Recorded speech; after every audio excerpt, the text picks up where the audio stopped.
Hey, this is Schuyler from themixingprocess.com, and this video is going to be applicable to anybody who mixes music. No matter what genre or what instruments you use, it's going to be applicable to anybody that mixes and wants to put their music on some kind of platform other than the DAW that they mix it on.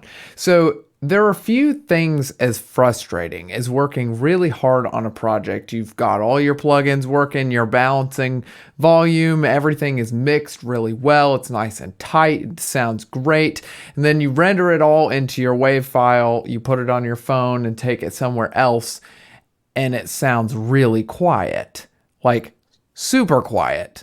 Too quiet to match all the other music that's on your phone. And so you bring it back into your DAW, you try to tweak some things, and no matter what happens, you just can't get it up to the volume level that would match everything else out there, no matter what platform you try. Well, if this is the case for you, it means that you're missing a key component of the mixing process, and that is the part of production called mastering. You may or may not be familiar with what mastering is, and it's really its own separate world and part of the production process. It actually comes after the mixing process, but it's a really important part of the process because it's the part that solves that issue of things not being loud enough or matching the volume level of everything else out there. So what a mixing engineer does is he takes all of the individually recorded tracks from the recording engineer and he mixes them all together. He blends them, he balances volume, he uses plugins, he does all these different things to create one big piece, and then it gets rendered into one single WAV file. Once that file gets rendered, it then goes to the mastering process, and the mastering engineer has a number of different jobs, but the primary job that he has is actually increasing the volume of that track up to the standard of whatever platform you happen to be using. Now, every platform has kind of a different standard. A lot of them use, about -14 or -16. So it kind of anywhere around that area, that volume range is kind of the area we're aiming for. But chances are pretty high that if you just recorded and mixed a project, your volume level is going to be significantly below that mark. So the mastering process is what brings that volume up to match the industry standard.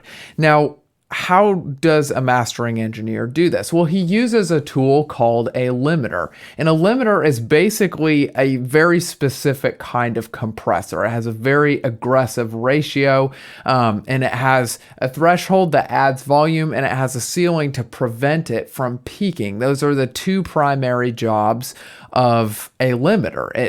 It puts a ceiling, a max volume on it to prevent your track from peaking. So that's really important. We need to have that. And it also increases that volume so that it can match the industry standard. So that's kind of what it does. And I'm going to show you kind of how I would use a limiter in a really basic setting so that you can kind of understand on a very basic level how to get our volume of our tracks up to a good standard. So even if you don't go through the whole mastering process or send it off to a mastering engineer, you can still post your stuff and it still matches the same volume level as everything else out there. So let's dive into this real quick.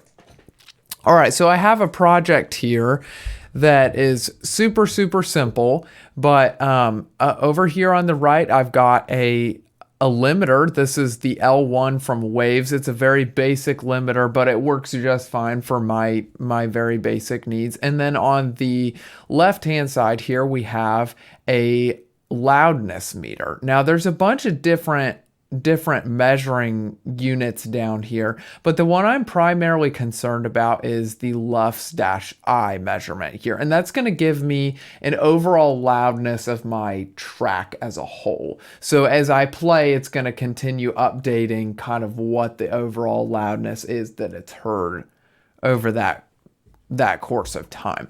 So, and then like I said, over here is my limiter, and you can see it's very basic. It has a threshold, an out ceiling, a release, and just a meter over here to show me how much compression I'm actually doing. So as far as the ceiling goes, this is the easiest one to set. I always set this one to -1. And the reason for that is because everything over 0 here is clipping. So if I set it to just under that, to -1, if something does manage to get through the ceiling, it'll still have a little bit of space before it hits the clipping point. So I just put this to -1 just to stay safe, but -1 isn't too far down where it gives me plenty of headroom to do what I need to do here. Now the threshold is the big deal with the limiter. This is where we get all of our volume in the track. So if I were to start playing this song, you can see it's really, really quiet here. You can see it's -29. So that's very quiet. So as we pull this threshold down, it's going to start adding volume to this song. Move this here.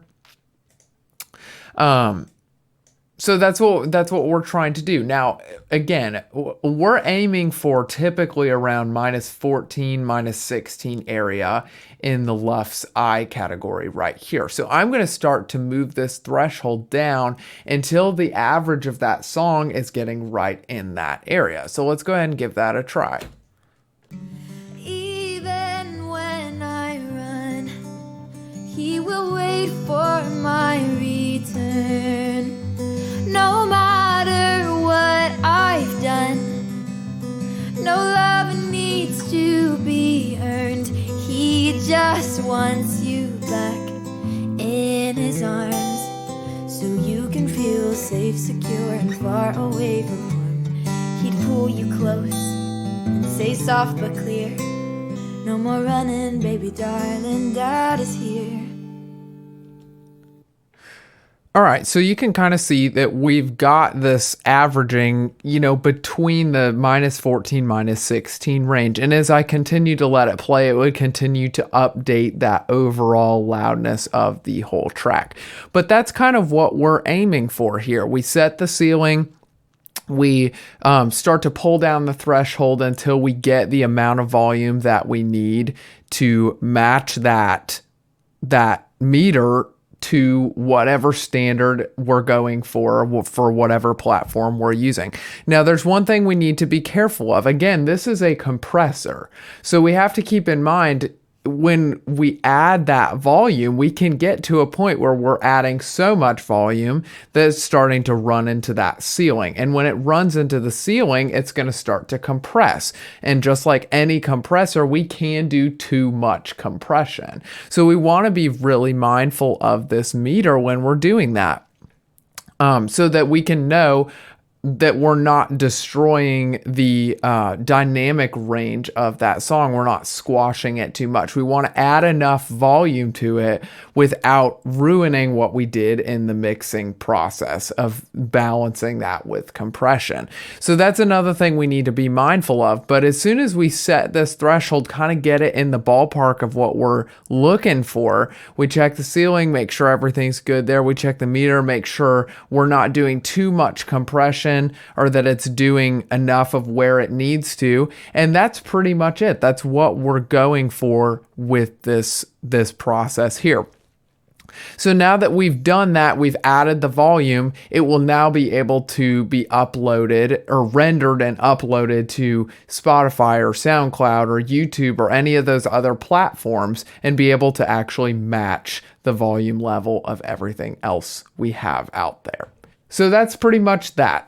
Hopefully that was helpful for you. If you have any questions, you can leave them in the comment section, or you can go to my website, themixingprocess.com, and you can actually email me your questions directly from there if you want to. If you're a beginner mixing engineer and you're trying to learn the very basics of mixing, I have a guide on my website called the 7-Step Mix that you can go download completely for free. and it'll give you a guide that'll walk you through the 7 steps that I take in every single mix. It'll give you a really systematic, consistent approach to your music to get you some good, consistent results and not leave you feeling like you don't know what comes next. It'll walk you through that whole process. So it's completely free for you. Go give it a download at my website, themixingprocess.com. Again, if you have any questions, you can leave them in the comments below or email me directly. Hope this video was helpful for you. We will see you next time.